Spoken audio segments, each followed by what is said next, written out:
Yo, yo, yo. What is everybody? It is your boy Aries from Aries Game Productions, and today I am joined by none other than Professor Diehard. Yeah, what's going on, guys? And I'm also streaming on my end too. So what's going on? I'm joined by Aries Gaming Productions. Yeet!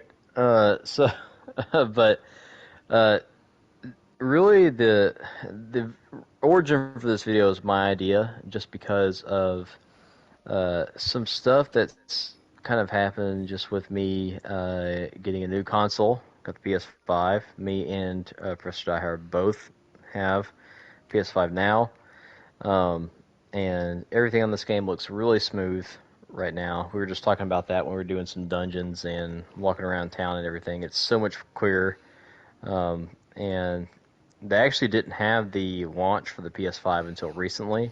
Mm-hmm. So if you are getting a PS5 or you already have the PS5 and you want to see like kind of like what the game is like with the new console, this is definitely the time to check it out. But really just wanted to kind of talk about the state that Final Fantasy 14 is in right now and everything that kind of is going along with that and how it's just grown in general. Um, I started playing this game this month about a year ago, and I already have about 4 jobs up to or near 80 right now. If you're seeing my guy on the screen, you see the level kind of 80 Dark Knight uh, attire that you get for just going through the regular story mode for Shadowbringers. Um, my main is Dragoon, but I do not have my Dragoon armor on just because we're talking about uh, really just kind of the expansion of the game. But Professor Diehard just did his updated stuff with me so he can kind of hop back into 14 and trying to get into Shadowbringers. Mm. So please, nobody go into his channel and spoil Shadowbringers for him because I want him to experience it on his own because it's just a really good experience. But uh, really, just from the first thing we talk about is really just how much the game has evolved since I first played it. I played it back in 2013 when this game was absolute dog shit.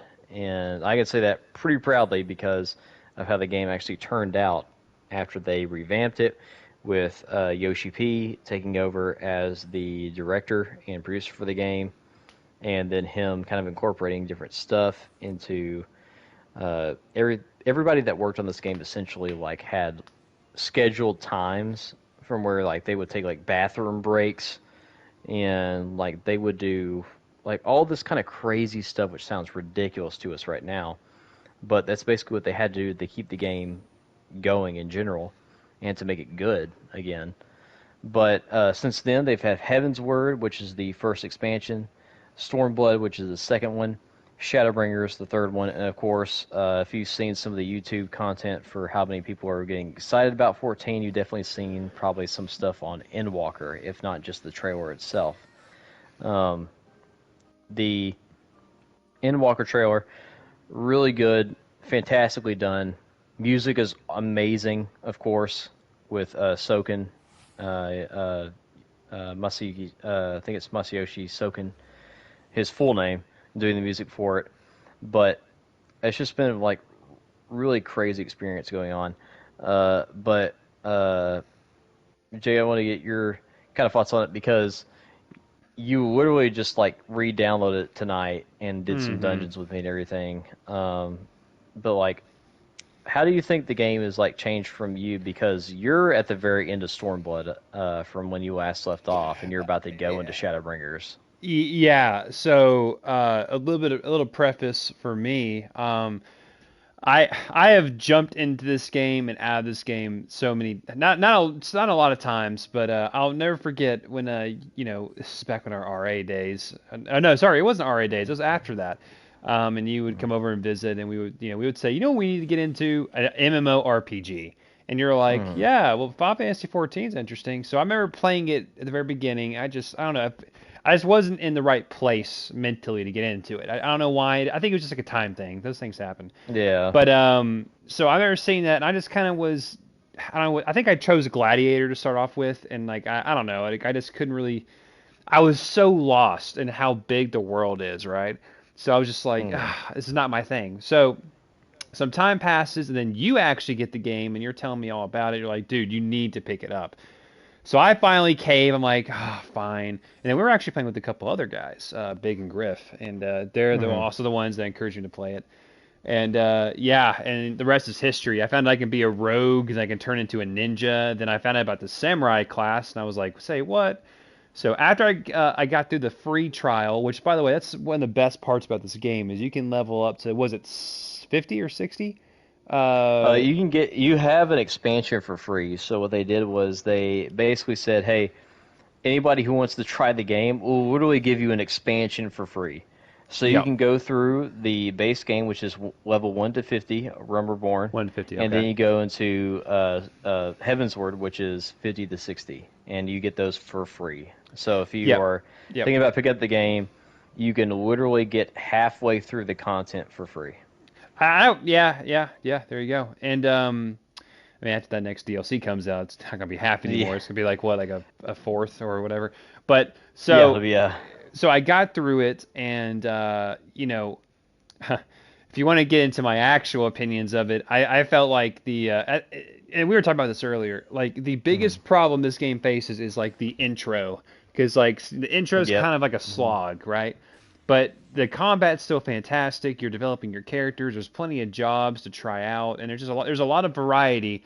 And if I'm being honest, once you get past the first slog of like the content, the initial content of the game, that's when it really starts opening up story wise. That it gets very interesting. The characters start to get way more fleshed out, and the characters that you knew from the beginning parts of the game, they become amazing. They can become so Yes, much better, way better way written. better. Yeah. So what Hmm. the first part of the game is just trying to introduce your buddies. I'm not gonna go into any spoiler territory for the most part here, mostly because I can't remember much of the detail from the beginning.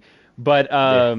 like yeah, so it's trying to set that up. So that's kind of like the slog you have to go through. But once you get past that, there's such an amazing game here that like there's just endless hours of fun. And I mean, now coming back to it again, I'm on the PS5 as well as Ares, and it plays like a dream. Like it's very buttery smooth. Like I remember the frames was like what 30 FPS, The maybe lower than that. It would slog down because like you'd try to go to Leminska, and it just takes forever to like for everyone to spawn Yeah, in. this game was originally meant to be played on the PS3. Yeah, Uh, exactly. That yeah, should make you like kind of turn your head a little bit. But yeah. so but right now I gotta say I there's so many other classes that I haven't tried because Ares he's primarily a tank and DPS based classes that he likes to Mm. use. But like once I get my ninja maxed out to 80 and then my samurai to 80, I really want to start shifting to more of a healer role because like sometimes you need a healer and sometimes it's a good skill to learn. Yes, So this and it's an game, instant queue too for your yeah, roulettes too, yeah, for your and digi by roulettes to level up. and for people who don't know what that is, so basically, as you go through the story, you'll once you reach a certain point in the story and levels, you have these missions that you go on that incorporate other people. So not just like like not really kind of like single player content, but more like dungeons and other missions that require like some are just like 4 people to goes up to about 24 for alliance raids, and they're really Yeah, fun and engaging, and everyone has to be working together and mastering their class to get through it, which is can be very fun, and sometimes you just come across people that just need some more practice, but that's okay. It's just part of it. mm. So and the last thing I want to say is just the community in general is just fantastic. I don't really see a whole Yeah. lot of toxicity Mm. on here. I see a lot of people that they are always just willing to help you out. There's plenty of guilds to join. Um, I just gotta say Which I've missed the game yeah, and I'm glad to be back. which by the way, if you guys are interested in guilds, you can probably check out mine, which I will show on my screen here. My free company is basically what I think is amazing. But the uh, you can see it right here on my screen. Got a good bit of members. I am not high ranked in mine, but because there's a lot more people that deserve their rank more than me, because they've been in the guild longer. But pretty decent as far as my ranking goes. But just as far as the ranking goes. But yes, the uh, and I mean the main thing on this video that I was trying to do is just talk about how the reasons, I guess, not only how it's expanded, but why. And we've kind of gone over a little bit some of it, which is just from the developer standpoint. The developers actually listen to the player base, and as rightfully so, they should. We're paying for it for people who actually get past Heavensward for the free expansion. It is subscription based, so you're paying to basically have a good experience on the game, and you would think that developers would listen to you. And it turns out for the Final Fantasy XIV community and for the guys who actually have the game, the people who develop the game have to have an account and they have to play the game. So that's like a requirement. Anytime you work for the Square Enix division that handles Final Fantasy XIV, you have to create an account and you have to play the game. And that's not the same thing with all these other developers out there. They don't have to play their games. They develop them and then they push them out. And they go, oh, well, wait, something's broken, we got to fix it, type of thing. Whereas the 14 guys are basically saying, oh, we actually played the game too. Is something broken? And then the community goes, yeah, we noticed like this is broken. This boss fight like has like some weird janky things, or my summons won't come out if I'm a summoner. Sometimes they'll glitch out. And guess what happens? Like the week after that, they release like a conference meeting online and they immediately fix it. So not only are the developers listening, but the community listens back to the developers on what they're doing, what they're trying to incorporate in the game. You see a bunch of the content creators, Zeppela HQ, Mr. Happy, Wes, I think it's Wes Alber, who does a lot of like DPS, healer, and tank guys. If you guys want to check out their channels, definitely do it. These guys are like long time, like 14 content creators, and they do a fantastic job. They go over like your DPS roles, your rotations for your skills, anything that you guys would want to learn for a job that you think is like cool. Do it, because in this game, and this is where we're going to start bashing on some of the other MMOs here a little bit, or at least I am, is that any job that you pick in this game is viable. Every single one is viable for in-game content. There's no job where if you pick it, you go, oh man, I'm going to drag my team down because I'm going to be doing low DPS, or my heals are not going to be as good as this other job, or oh man, I should have picked this tank because this tank has a certain ability that negates this thing. There's none of that in this game. Every single job that you pick, you can carry to the end of the game. Whereas if you picked something like WoW or World of Warcraft, there's actually somebody actually did research on this for different expansions in WoW, and they made a list of jobs that weren't nerfed as hard during the entire game's lifespan, so that you can, when you go into it, you can, if you want to just do like nothing but raiding, you can pick a safe job. You can pick a safe bet on what you want to do for your job class and not be like looked down upon by the community, as opposed to where if you go into a 14 dungeon and your entire party is dead and there's like a red mage that can res people. From red mage is really good utility for party wise. One of the only jobs besides healers that can resurrect party members. And let's say your red mage just ends up saving the party, even though it's a DPS job. That is so much different than any other MMO out there that it's hard to go back and look at other MMOs. Like me and Professor Diehard used to play the Old Republic, and like I used to love Old Republic. I used to love the game, and do that stuff. But I look at like what I could do on Old Republic versus what I could do here, and you don't even have to do like fighting jobs for the most part. Like you can get through the story with like your main like fighting job, and then if you want to do crafting and gathering and like blacksmithing and cooking, and you can grow plants and shit here, like you can do pretty much any job that you want to, and it's still the same. It's still the same type of environment that you have, and nobody's like, hey, why are you just leveling up your botanist or your culinary or your blacksmithing? Because everybody knows that it's completely useful for people who are like buying things from the marketplace, and it's completely night and day versus anything like that. And some of the reason that the game has grown as big as it has now is because of, obviously, some of you who might watch this have probably heard of like the Blizzard allegations of like some like the sexual misconduct and stuff that went on with Blizzard, how the game developers haven't cared about WoW for a very long time and they haven't been listening to the community. And then you come over to Final Fantasy 14, where the developers are willing to listen. They are willing to like hear out some of the content creators and even regular ass players.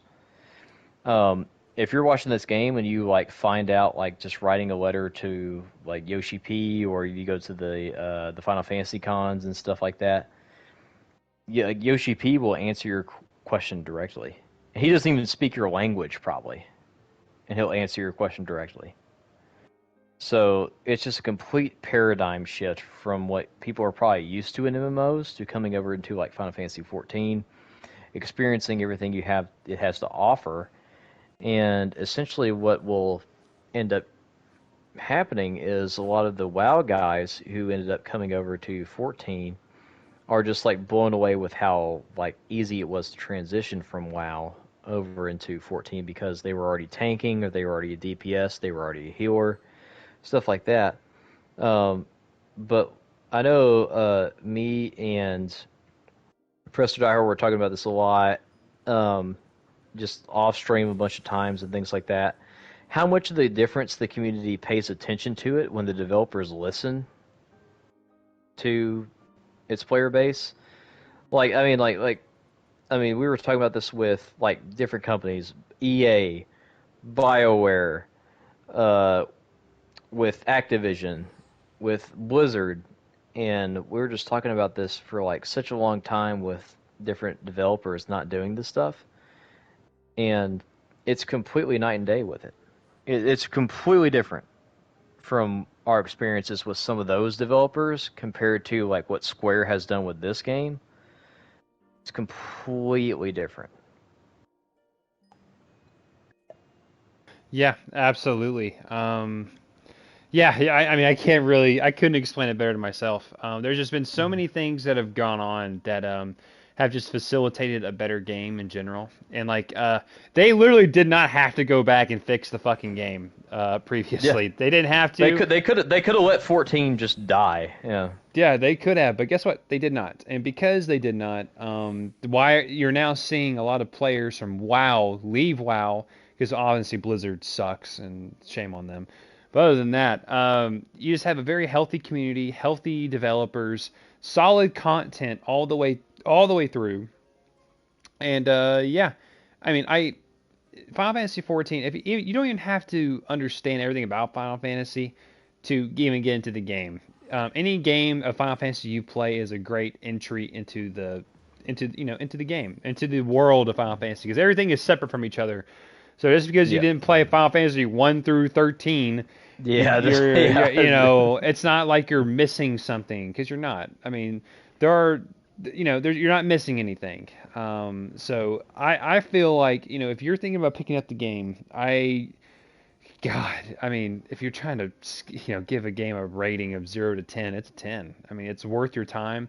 Now, I will say maybe I can't actually. Hold on, let me backtrack. Maybe not a 10. I'll probably give it an 8 or a 9 out of 10. And the only reason why I'm doing that is because that beginning slog, Yeah. I had to With like force Realm myself Reborn. through it. Yeah. Hmm. I had to Yeah. push myself through it. But I'm telling you, as soon as you get past that, maybe here's the thing. I encourage everybody that will watch this video and future people to go out, do some research, and I hate that word. Some people, when I hear someone tell me to do some research, I'm like, fuck you, I don't want to do research. Yeah, But yeah, that's talking literally, about like, game.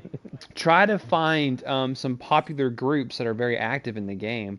Try to befriend somebody. Get a buddy to join you into this thing, and then if you find somebody, they can basically carpool you across the entire game. And that will lower the amount of time you're spending going back and forth and doing stuff. I think that's a Yeah, great way to get through that early content, and it's just a way to build camaraderie that you're going down this new adventure, and like there's just so many things you can do, and there's a place for you. You don't have to do DPS if you don't want to do DPS. If you want to be a fisherman yes, yeah, or a yeah. weaver or Be fish your ass off. Like it's a Fisher Price. Like it's all day, every day. Like damn it Fisher is Price, I'm done. everything, everything that you want to do.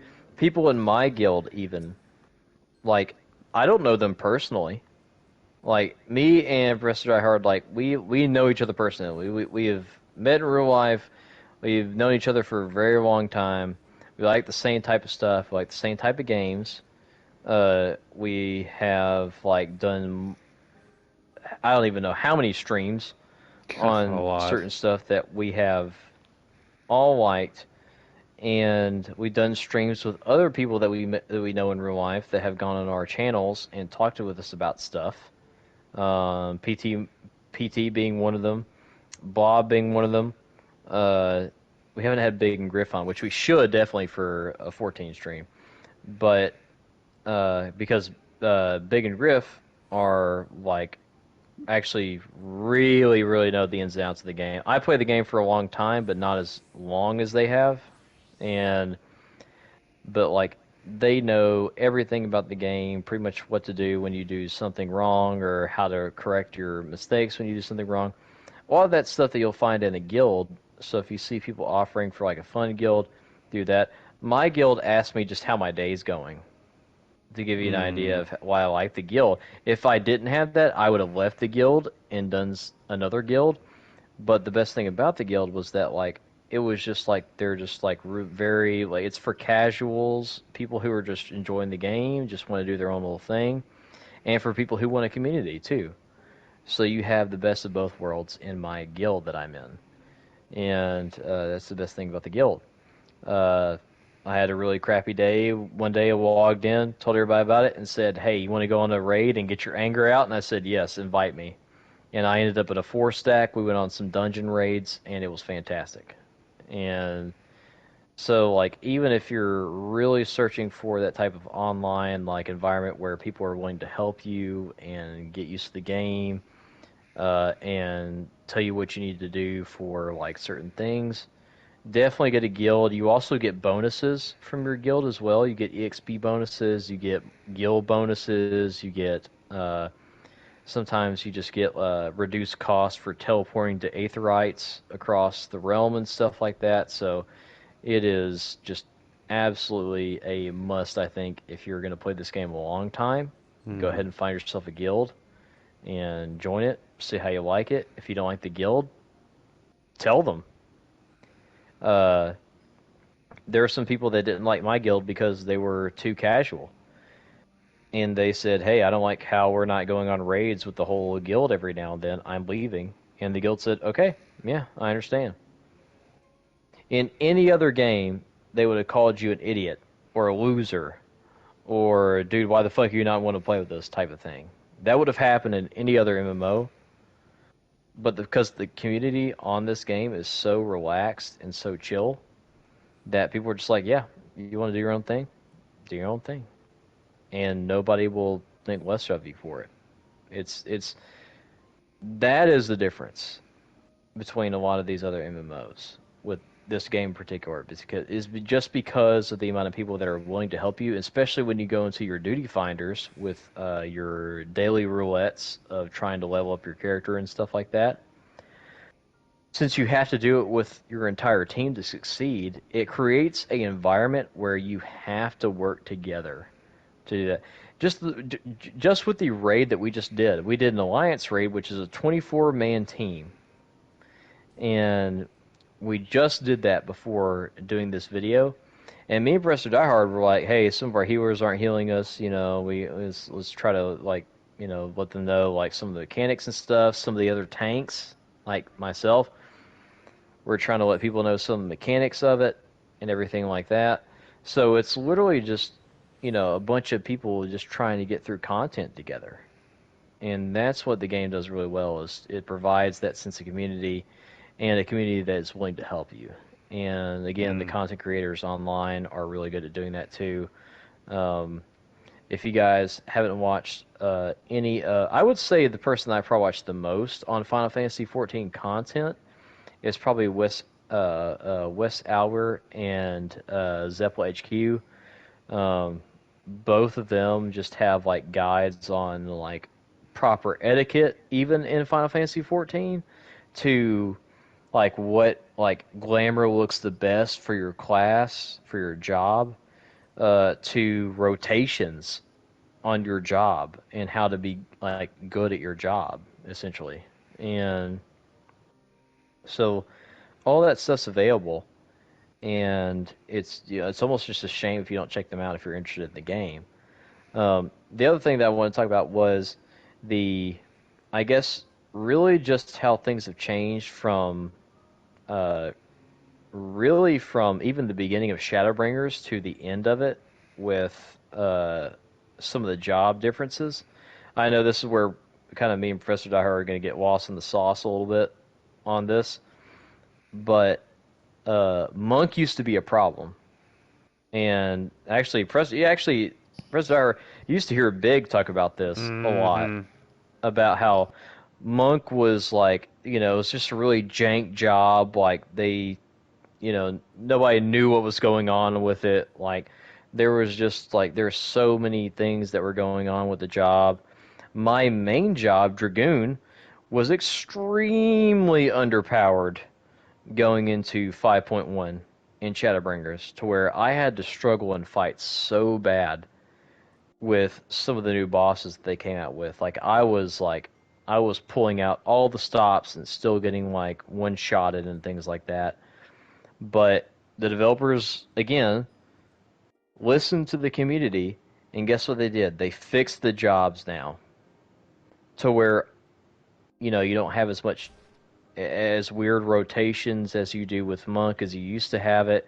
Dragoon has been powered up to where it's matching DPS outlets, like even Samurai, which for everybody that doesn't know, Samurai is basically the DPS dumpster of the entire game because that's the only thing it has to offer. Like it is straight damage, no party utility at all. But Dragoon actually has party utility, but that's why they had it nerfed, was because it has so good party utility, but it didn't do enough damage to sustain itself.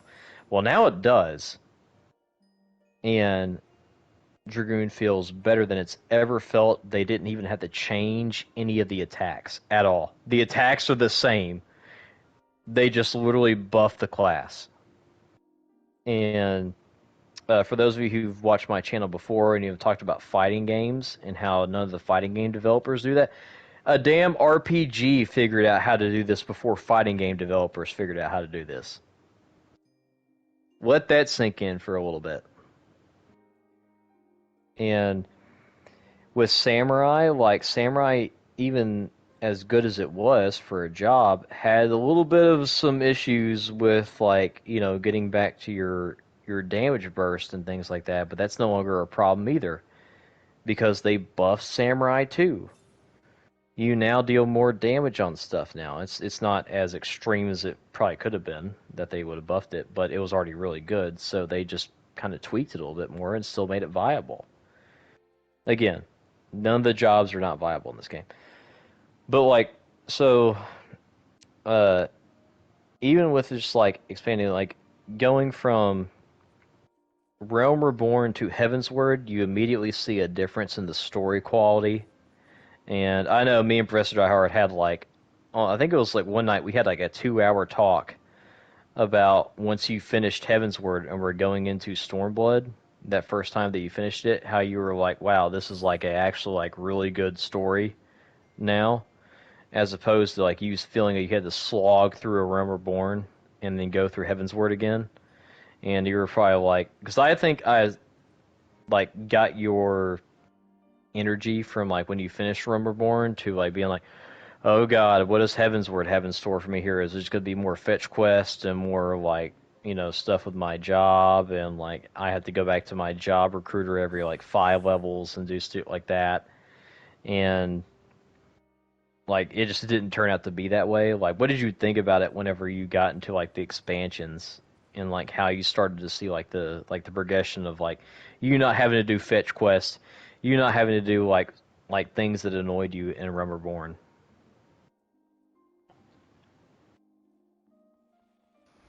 Yeah, absolutely.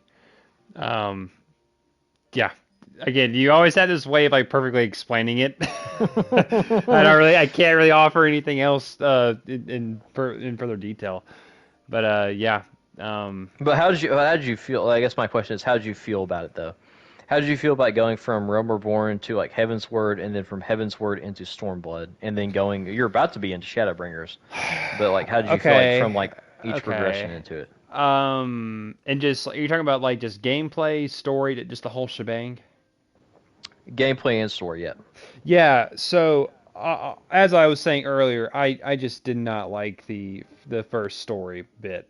It was Hmm. the some of it was interesting, and if you decide to play the game, you'll understand what I'm talking about when you get to those points. But other than that, it was just a slog, right? But Heaven's Word was fantastic. The music got me every Oh time you yeah. were, there's this track that plays and it just goes dun dun dun dun dun dun, and it's like this Yeah. organ. It's like this. It's like a you go to a It's church. it's It's like a it's church it's literally organ. like anytime you accept a quest that happens like that. Yeah. Yeah, and then when you complete a quest, it has a different song to it as well, Mm-hmm. and like so that's what I miss desperately from Heaven's Word. Mm. So the next one was Stormblood, if I'm correct, and Yeah, I like Stormblood. Hmm. that was good. It was a shift. It was definitely a shift, and I really did enjoy it. It I don't think it was as good as Heaven's Word though. No, I Heaven's agree. Word was Yeah. yeah.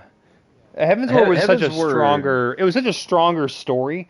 There was a lot more Yeah. Hmm. content to it, in my opinion. I mean, don't get me wrong, Hmm. Stormblood's still a long game, but I just felt like that. Dude, that's where they start bringing in the samurai and the ninja stuff. So I mean, if that's your poison, then Hmm. hey, you're gonna get plenty of Which that, is right? definitely up our alley because like Oh, we like 100%. me and Professor we love that shit. So we ate it up. Oh yeah, I Like mean yeah. my mains are ninja and samurai, so I mean there you Yeah. go. So But it's literally like the perfect thing, yeah, yeah. it's the perfect thing. And so if you like that, it's up your alley. It's gonna be awesome. But for me, just Heaven's Ward, just like as it's hard to explain. So like when you see like higher leveled characters and you see like a lot of the gear they have and how badass they look, you have this like thought in the back of your head where you're like, man, I just want to get through like all this story just so I can get to that part, right? But that's Hmm. almost like a fallacy. Like you don't need to do that. Like you need to when you get to Heaven's Hmm. Word, enjoy every mission that you do. Enjoy the story. Like it may start off a little bit slow, but it picks up and it picks up, and once it goes, it's gone. And it's like I partially miss being doing that story. And but now and what ends up happening too is between the main DLCs there are the patches, which are like small quests, like small storylines that Hmm. take place, and like for the most part those are pretty much forgettable for me. Hmm. I'm just gonna be honest. Like I'm doing that right now in between Stormblood and what's the like next one, Yeah, Shadowbringers. Shadowbringers, yeah. Hmm. So like part of me is just kind of like cool. Like I don't really care, but okay. So at some point, I mean, I may stay up a little bit tonight and start working through that. But like, I just don't really care, right? Hmm. But it basically it serves as a bridge to set the foundation for the next DLC. So just put up with it, Hmm. deal with it. It is what it is. But I just encourage like enjoy your time with Final Fantasy 14. Realm Reborn again, not the greatest, But the rest of the game is just Stormblood was fantastic. Don't get me wrong. I'm not saying just Yeah, because yeah. Stormblood is yeah, still really good. yeah. Uh, it just to give you an idea, like it's the first like brick wall that your like main character runs up against because most of Realm Reborn and like Heaven's Word, like you are, and throughout the entire story, essentially, you are the main focus of the story.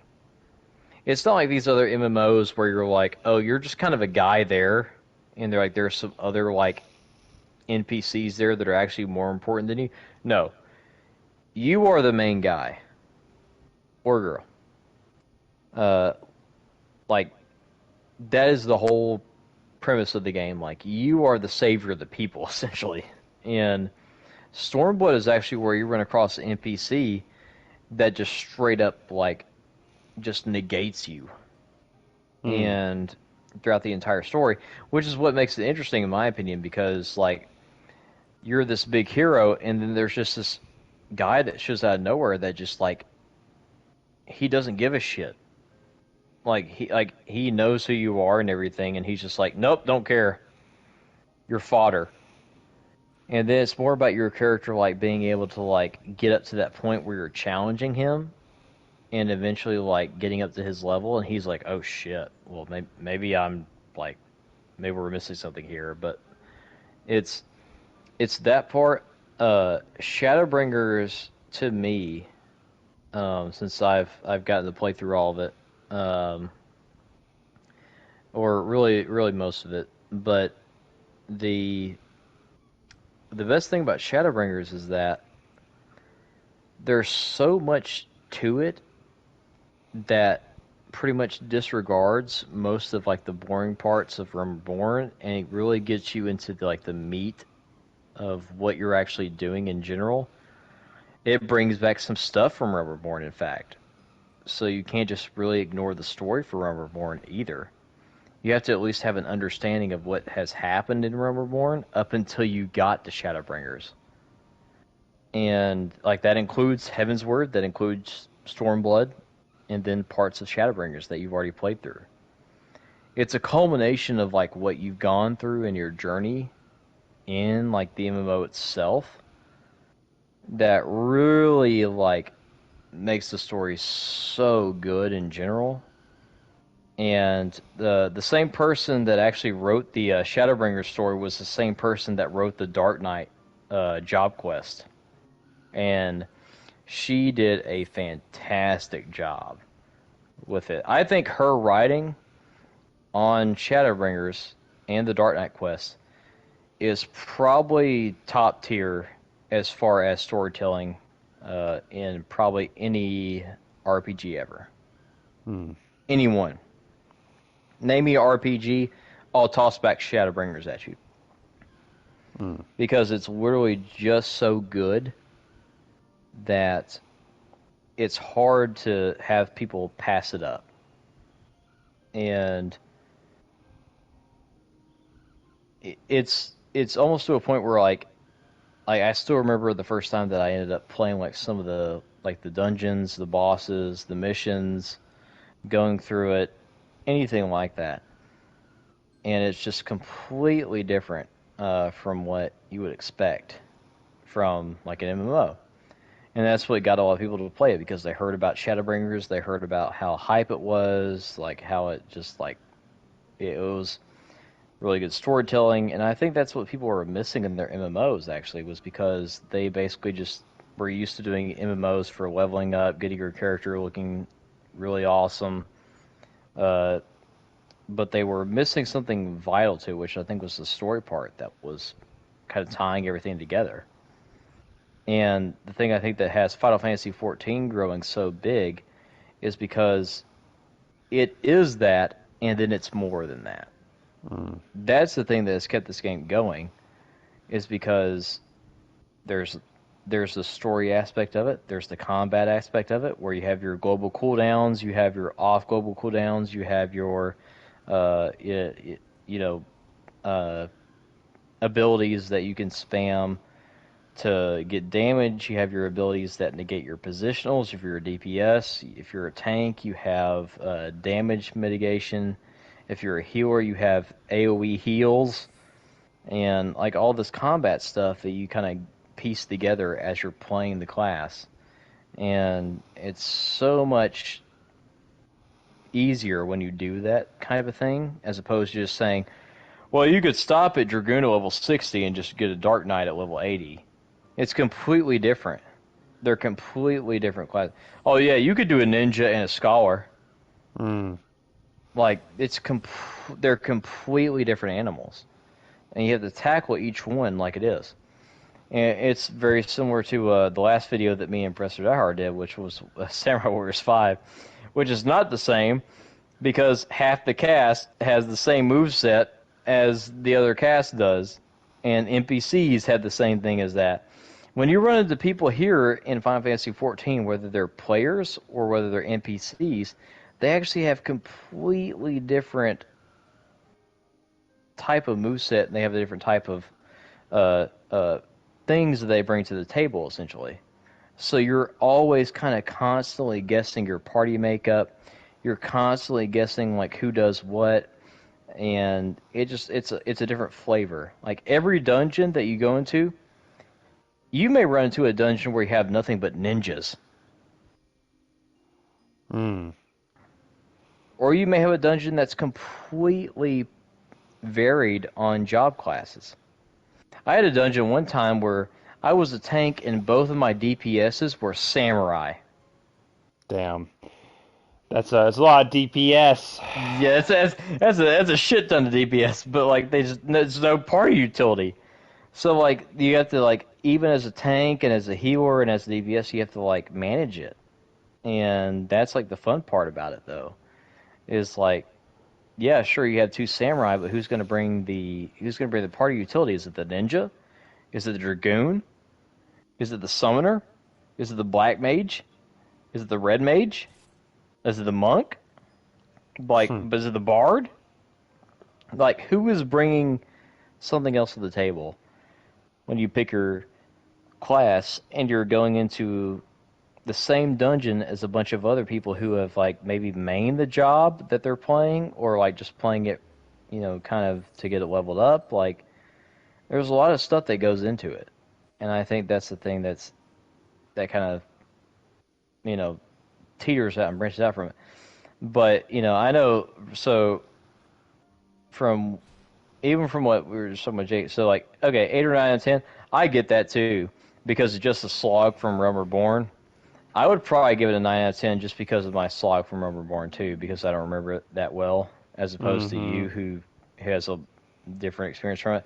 I would give it a 9 just because of the slog of Realm Reborn is made up by Shadowbringers. Mm. And because I know you haven't played Shadowbringers yet, but everything that you go through from the expansions and the combat and your skills and how quickly you're able to like shift between like your stances or your debuffs and your buffs by the time you get to 80 essentially from the end of Shadowbringers, it's completely different. It feels like another job essentially. It feels like another class that you're playing by the end of 80 because you have so much tools that you can use at your disposal, and it just feels completely different. So the the thing that I kind of want to summarize this video as, because me and Professor Diehard are probably going to jump into a Yeah, we're some about more to fucking go nuts with Final Fantasy tonight yeah. So for the the people. thing that I wanted to, yeah, the other thing I wanted to end the video on is just guys, like if you have ever watched any one of my videos and you have watched some of the content I put out on like Warframe, on the City of Final Fantasy NT, on you know uh, pretty much anything that I put out on, please like listen to this video, give it some thought, give the people who are making Final Fantasy 14 your support because they have basically built this game from the scratch when it failed, Mm. and now it's probably the most successful MMO probably on the market right now. And it's all because of the feedback that they get from people who play the game. If you don't like something that you play in the game and you send it to Square and you send it to their office, I guarantee you probably get sent to Yoshi P directly because he plays the game. He has a monk, for God's sake. He played the most jank-ass job in this game for years and finally decided to fix it. Yeah. If that tells you anything about Yoshi P, is that he's willing to listen. He's willing to like take the feedback and he's willing to try and remedy the problem. If you play any other MMO, if you're coming from WoW and you watch this game, you know how hard that is because Blizzard basically tells you, no, you want to play the game that we want to make. And that's a tough thing to hear from people who just play Final Fantasy 14. We go, yeah, we complain about the game all the time, and then Yoshi P fixes it for us. Like, it's a completely different base on it. But I think the reason that it has grown so exponentially is because of the failure of other MMOs and the incredible storytelling that's done through the writers, who deserve way more credit than they get for the game in general. The combat is amazing. Global cooldowns, off global cooldowns, like limit breaks even when your party is when you're a 4-man party, or if you're in an alliance raid and you have a 24-man party, doesn't matter. Everybody's still doing their thing. And just another story that I want to kind of leave you guys off on this video. Masayoshi Soken is the creator of the music for Final Fantasy XIV. I think he actually has a Guinness World Record for creating the most tracks in a video game because of 14, because he had to create so many musical pieces for each expansion. But the sad news, kind of what we got from around May of this year, was that I'm sure all of you guys know COVID is sweeping across kind of the continents once again with the Delta variant. But especially here in the U.S., where me and Professor Diehard are, the Delta variant is no joke. It's going across the U.S. With another strand, particularly, but around the same time that the original COVID virus came out, Soken was diagnosed with cancer. And he ended up being contracted with doing the music for Shadowbringers still at the time for 5.2, 5.3, up pretty much until the release of Endwalker. And there was basically think of it like a Comic-Con. Basically what it was for Final Fantasy 14. It's a 14-a-con. It's basically what a lot of people call it. But he took the time from the Comic-Con, pretty much from 14, to basically just express that, he had been diagnosed with this cancer. He's been fighting it pretty much for a year. And he was still making music for the patches for the game when he was still in the hospital. This dude was literally battling cancer and making music for your ass. Because in his words, in his own words, he didn't want to let the fans down. Yeah. Because they expected so much greatness from him that he was literally like, yeah, I know I'm doing this, I'm fighting this disease, but I still want to put out music. Absolutely, yeah. And that story was so incredible. He made sure that Yoshi P, the director and producer for the game, they didn't tell anybody that worked in the office until he announced it on the stage. Nobody knew that he was in the hospital. He could have died in the hospital and they would have still thought the game was going on. And Yoshi P was so distraught that he had to keep the secret from everybody that he literally cried for like 15 minutes on stage. Hmm. And if you know Japanese culture, they don't, it's it's very weird for them to show emotion like that on when they're doing a presentation in front of a crowd or anything like that. But like he just literally couldn't help it. He was like he was literally bawling his eyes out trying to get through a presentation. And Yeah. the girl that wrote Shadowbringers was like about to cry too because she was just like I didn't even know it until uh, Yoshi P told me like the other day. Like she was like I just didn't know. So it gives you an appreciation for how much these guys in Japan who are working for Square Enix actually care about their community and they care about the content that they're putting out. So much so that a guy fought cancer out to create a amazing soundtrack, an amazing soundtrack for the trailer too, and like it just puts you in perspective. How many of our like American or European uh, companies are willing to have somebody do that for the game? Hmm. Like, what's we know where are the priorities at?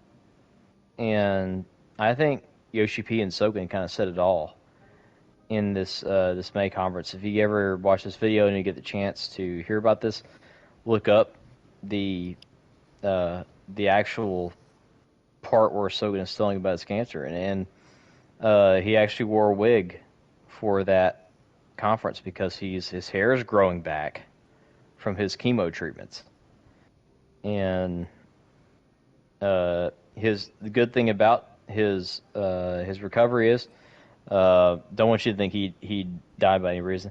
His cancer is in full remission for right now, um, so that's just really good news. From somebody who's pretty much acclaimed a genius in music. But his cancer is in full remission. We know that because of his interviews with some of the game outlets and whatnot. But they asked him how he was doing. He basically just told them, hey, I'm feeling great. Uh, I've basically fought this thing off, and they kept me going from working in the hospital. So just to give you a little bit of a insight on what this game is actually, the reason why it's growing the way it is. Literally because of the people that love the game, the players, and the developers at the same time. At the same time. Like I remember when we used to talk about the original three Halos, how like me and Presto Die Hard like we would gawk over like how much fun we had playing like original Halo and stuff. And it's because of like the developers had like this theory of like the 20 seconds of fun and how they were listening to people who were playing the game and stuff like that. That's basically what 14 is doing. They are creating an environment where the game is fun. The community accepts that, you know, people may not be experts at the game, but at least you can help them Hmm. understand the game, like we did with our last raid. So I'll leave it at that. Don't want to rant too long on it because we got to do some duty roulets. But the moral of the story is, if you have not tried this game, at least try it, please. Like this is the MMO. If you want to try one, get into this one. Yeah, for sure. 100%. Agreed. Yep, it's free. They gave you an expansion for free. Try it. I it's like Billy Mays, but I'm not done yet. Like this is Mm-hmm. it's the meme for that. So, but I think we'll go ahead and call the video there. I appreciate you guys definitely checking out the video. If you did like the video, leave a like, comment, and subscribe to your boy Aries Game Productions, and make sure to check out definitely Professor Diehard at his channel as well. Absolutely, and vice versa, Aries Gaming Productions. I'll catch you guys on the flip side. Deuces. Deuces.